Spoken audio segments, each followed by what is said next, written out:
Jean-Paul Lecoq. Merci Madame la Présidente. C'est un moment important pour nous de recevoir un militaire de l'armée israélienne, puisque nous avons eu l'occasion de recevoir il y a quelque temps le président de la Knesset. Et à ce moment-là, c'était la politique d'Israël qui était jugée quelque part, ou qui était critiquée, qui était abordée. À cette occasion-là, on a eu l'occasion de... Et je reprends vos mots, puisque en fait je les partage, vos derniers mots. Vous avez dit l'utilisation de la terreur pour atteindre un objectif, ça s'appelle du terrorisme. C'est exactement ce que j'ai dit au président de la Knesset.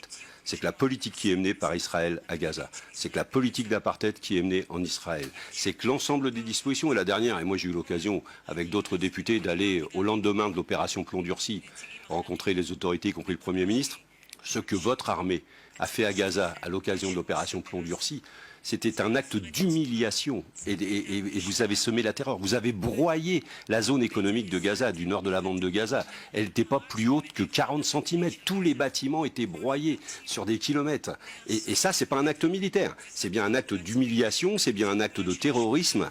Et votre pays mène une politique terroriste. Et donc, on a des terroristes en face de terroristes, si vous voulez. Vous êtes venus nous faire, avec les images à l'appui, et les Français qui vont suivre cette commission n'ont pas vu les images. Mais des images de propagande, vos images de propagande que vous distillez peut-être en Israël pour convaincre les Israéliens de financer votre armée, de financer vos actes. Moi, au moment où je vous écoutais, j'ai aussi une pensée pour Salah Hamouri. Parfois, dans les relations diplomatiques, on fait des actes. Quand la Chine a accueilli le président Macron, elle a fait un acte pour libérer un Français qui était en prison, et de manière à ce qu'on puisse avoir des relations, parce qu'il y avait un doute sur sa condamnation, etc. Et aujourd'hui, vous ne faites pas d'acte. C'est-à-dire Salah Hamouri, il en a repris pour 6 mois. On ne sait toujours pas pourquoi. Vous prétendez une démocratie, mais vous enfermez les gens sans les juger. Et vous, peut-être...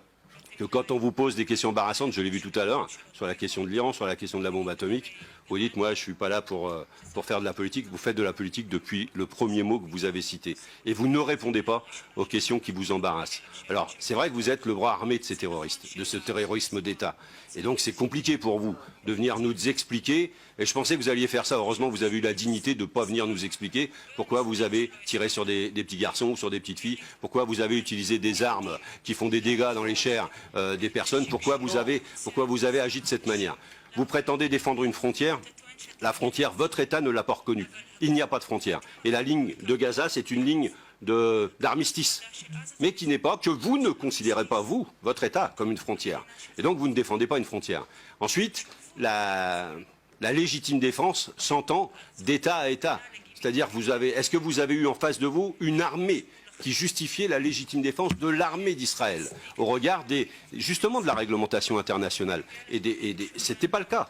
Et vous avez bien vu qu'en face de vous, vous aviez des jeteurs de cailloux, peut-être vous avez des gens qui faisaient voler des cerfs-volants, peut-être vous avez des pneus brûlés, vous appelez ça la terreur. Moi, quand je manifeste sur le port du Havre, parfois les dockers font brûler des pneus et ça fait la même fumée et c'est un acte de résistance. Aujourd'hui, les Palestiniens ont droit à cette résistance. La résolution des Nations Unies les autorise à ce retour. Les autorise, je termine Madame la Présidente, à retrouver leurs terres.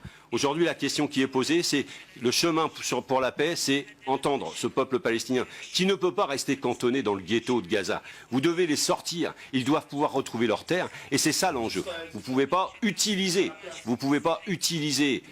cette situation du ghetto de Gaza pour expérimenter à une prison à ciel ouvert, comme a dit la Présidente, le comportement, la dignité d'un comportement humain. Tout être humain aurait envie de sortir de ce ghetto. Et tout être humain aurait envie d'aller couper la clôture qui les sépare de leur terre. Merci beaucoup, Monsieur le député.